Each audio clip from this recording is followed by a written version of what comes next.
But she, that never copped with stranger eyes, could pick no meaning from their parling looks, nor read the subtle shining secrecies writ in the glassy margins of such books.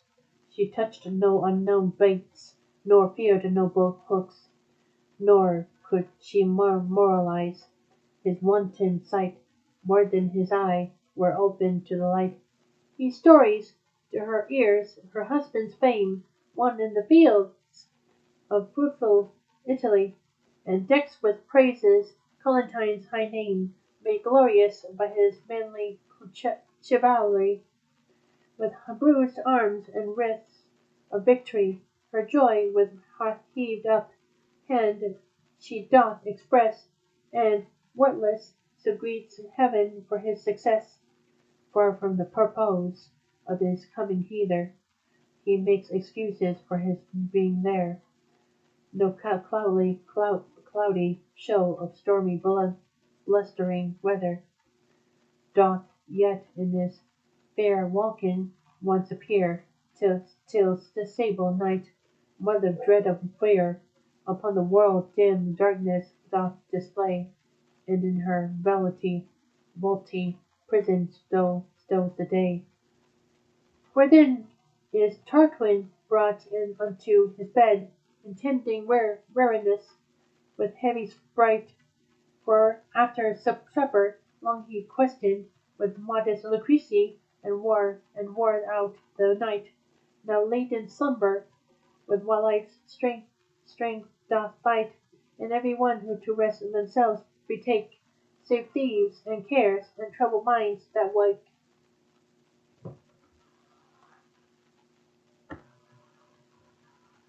As one of which doth Tarquin lie revolving the sundry dangers of his will's obtaining, yet ever to obtain his will resolving, though weak built hopes persuade him to abstaining. Despair to gain doth traffic oft for gaining, and when great treasure is the meed proposed, though death be adjunct, there's no death supposed.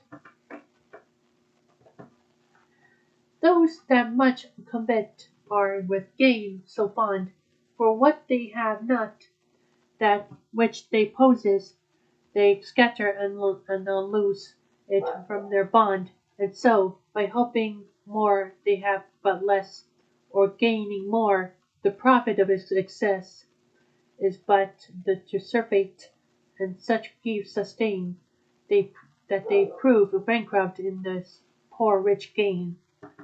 The aim of all is but to nurse the life with honor, wealth, and ease, and waning gay age.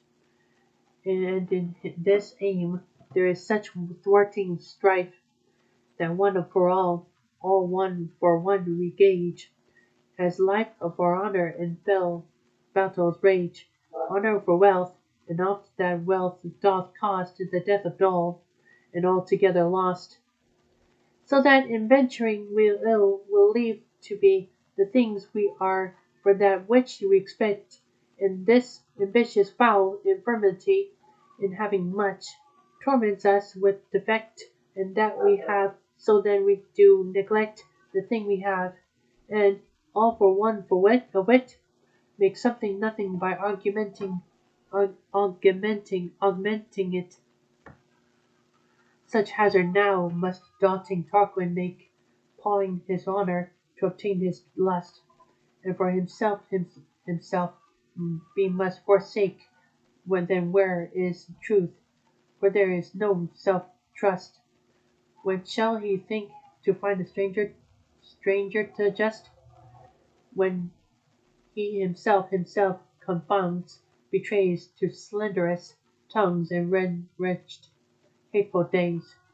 Now stole upon the time the dead of night, when heavy sleep had closed up mortal eyes, no comfortable star did lend his light, no noise but owls and wolves' death-plotting cries. Now serves the season that they may surprise the silly lambs. Pure thoughts are dead and still, while lust and murder wake to stain and kill. And now the lustful lord leaped from his bed, throwing his mantle rudely o'er his arm, his mantle tossed between desire and dread. The one sweetly flatters, the other feareth or harm, but honest fear, bewitched with lust's foul charm, doth too oft betake him to retire, beaten away by brain-sick moved desire. His flesh on the flint he softly smootheth, that from the cold stone sparks to fire do fly, whereat a waxen torch forthwith he lighteth, which must be load sorrow to his lustful eye, and to the flame thus speaks advisedly, as from the cold flint I enforced this fire, so Lucrece must I force to my desire.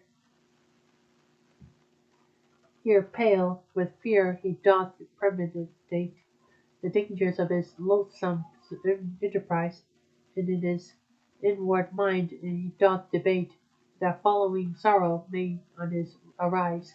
Then looking scornfully he doth despise his naked armour of still slaughtered lust, and justly thus controls his thoughts unjust.